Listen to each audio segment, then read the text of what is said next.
Faut savoir que les perturbateurs endocriniens, on en a tous les jours dans notre environnement et même chez soi. Vous avez par exemple les phtalates, vous avez les parabènes, vous avez le bisphénol A, on en a beaucoup parlé dans les biberons des bébés.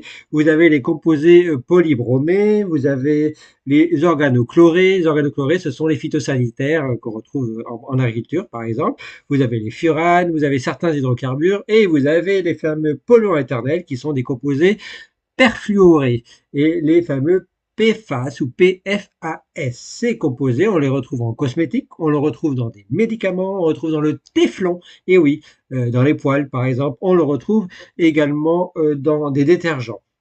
Et ça, on le retrouve dans notre environnement, dans notre vie quotidienne de tous les jours. Et toutes les études sont vraiment très claires depuis plus de 10 ans, même peut-être quasiment 15 ans ou 20 ans. On sait très bien que les perturbateurs endocriniens ont un impact énorme sur notre santé. C'est connu au niveau de la France,